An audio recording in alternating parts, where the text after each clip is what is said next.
Saya itu dulu sekitar tahun 2019 itu saya membela bahwa mengatakan Pak Jokowi ini asli alumni UGM. Oh, berarti awal-awal kasus ini Awal-awal kasus saya masih membela, mendukung sebagai sama UGM ya. Berarti Kemudian setelah bergulir gitu kan, tapi kok nggak pernah ditunjukkan ya? Kok nggak? Kenapa rakyat begitu? Untuk kasus yang terbaru nih soal ijazah Pak Jokowi, Mas Henry sendiri, Prof Henry sendiri berarti kayak gimana nih? Karena ini kan sudah awalnya mau bertanya soal ijazah doang nih, tapi jadi kemana-mana. Saya itu dulu sekitar tahun 2019 itu saya membela bahwa mengatakan Pak Jokowi ini asli alumni UGM, karena saya juga alumni UGM. Oh, Saya alumni UGM sekitar 2 tahun setelah Pak Jokowi. Jadi makanya saya juga membela Pak Jokowi, mendukung Pak Jokowi karena sesama alumni UGM, alma maternya sama gitu kan. Bahkan saya sempat di medsos saya itu katakanlah berbeda pandangan pendapat sama Pak Said Didu. Waktu itu Pak Said Didu ngeritik, dia bilang siapa yang punya foto Jokowi bersama teman-temannya ketika wisuda akan dapat hadiah, gitu kan. Saya tunjukkan, saya menunjukkan foto itu yang wisuda yang ada yang sering di medsos itu. Saya yang menunjukkan di Twitter saya atau di Facebook saya begitu. Nah itu pernah. Tapi belakangan, berarti awal-awal kasus ini awal-awal kasus saya membela, mendukung sebagai sama UGM ya. Berarti cepat sekali berbaliknya. Loh, bukan cepat. Sebenarnya coba itu 2019 itu. Kalau nggak 2018 ya. Kemudian setelah bergulir gitu kan, tapi kok nggak pernah ditunjukkan ya? Kok nggak? Kenapa rakyat begitu ingin tahu? Rakyat sampai terbelah, sampai ribut katakanlah begitu ya. Ribut, ini kan ribut nih media sosial. Bukan lagi. Tapi kok beliaunya kok seolah-olah malah membiarkan keributan itu, tidak mau ngasihin. Bapak melihat ini sesuatu yang janggal ketika pihak Pak Jokowi tidak mau memperlihatkan ijazahnya. Saya sebagai alumni UGM ketika ditanya, kamu alumni UGM beneran nggak? Iya dong. Mosok mana ijazah? Tak tunjukin. Asli. Tunjukin kan? Orang berhak. Saya nggak bawa kan di Surabaya kan gitu kan. Tapi seseorang berhak nggak sih Pak untuk tidak mau menunjukkan karena berbagai pertimbangan mungkin? Oh boleh saja. Kalau itu persoalan individual boleh. Ya kalau itu hanya persoalan individual. Tetapi kalau sudah menyangkut ini sudah menjadi kontroversi nasional, bahkan kemungkinan bisa memunculkan katakanlah pembelahan, bentrokan antar gitu ya. Ya polarisasi yang akut gitu. Maka atas nama masyarakat supaya tidak terjadi polarisasi dan pembenahan, itu ada etika untuk menyampaikan, untuk memberikan. Lebih ke etika ya. Tidak hanya etika, etika memang iya, tapi tidak hanya etika, bahkan hukum. Sudah menjadi keharusan Pak, keharusan. Gini, kalau suatu negara itu terancam adanya konflik karena perbedaan yang tajam, apakah ini terjadi atau tidak sekarang? Ya, kalau itu benar-benar terjadi, sosmed kayaknya terjadi. Ya di sosmed sudah. Tapi kalau sampai itu kemudian juga sampai katakanlah dikhawatirkan bisa muncul di tingkat fisik katakanlah begitu. Perpecahan gitu. Maka negara harus mencegah itu. Dulu Pak Karno, ya ini Pak Karno tahun 55 sampai 59 itu Indonesia terjadi perpecahan konstituante. Yang satu ingin undang-undang dasar baru yang berbau agamis, yang satunya ingin agak sekuler atau agak nasionalis gitu kan ya. Itu yang seperti itu. Dan ini tidak selesai-selesai. Terjadi pembelahan di masyarakat.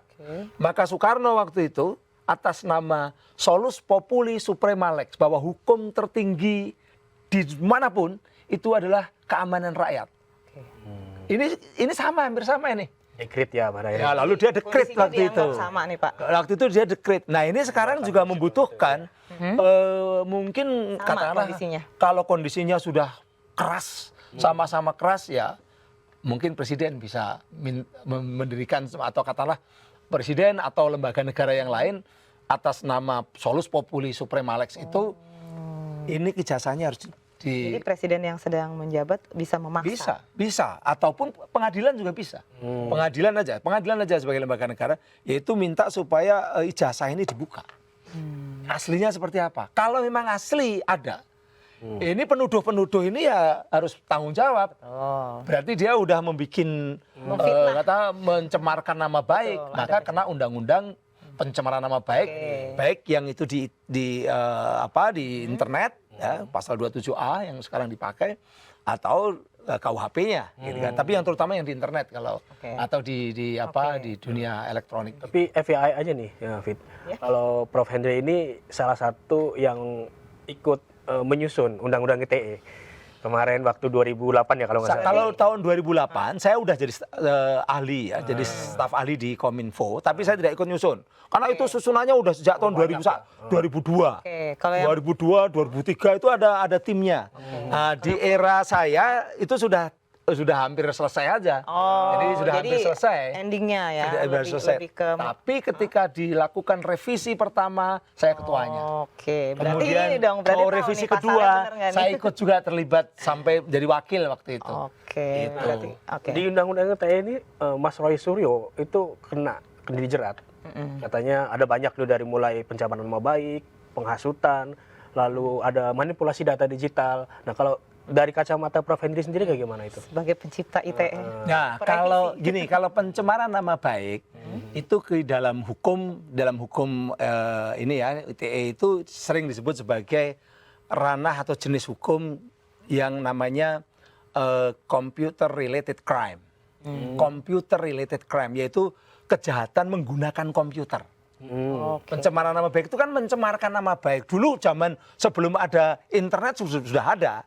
Tapi sekarang pakai komputer atau jaringan komputer, yang namanya internet itu jaringan komputer ya, jaringan komputer. Jadi itu yang namanya computer related crime. Pencemaran nama baik atau fitnah.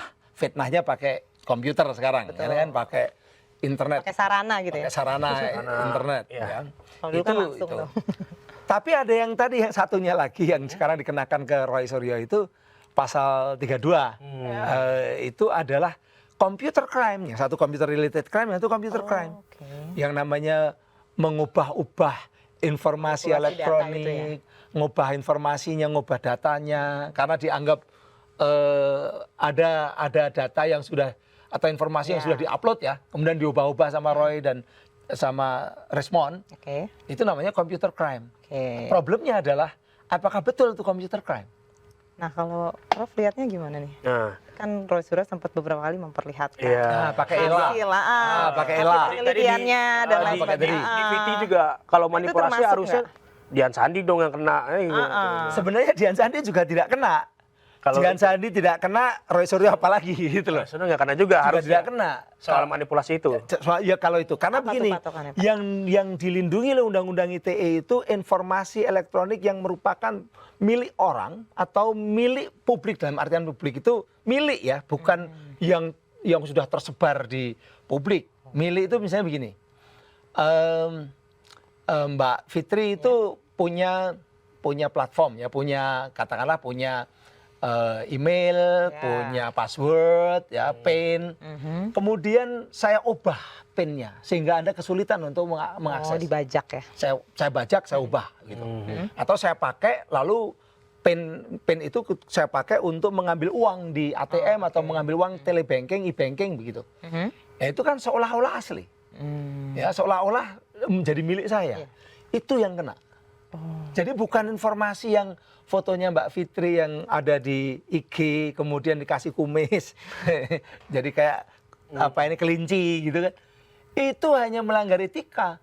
Anda boleh marah. Jadi itu nggak dianggap itu bukan ITE. Manipulasi. Bukan manipulasi seperti itu. Artinya tidak ada pasal yang bisa pasal manipulasi itu 12 tahun loh.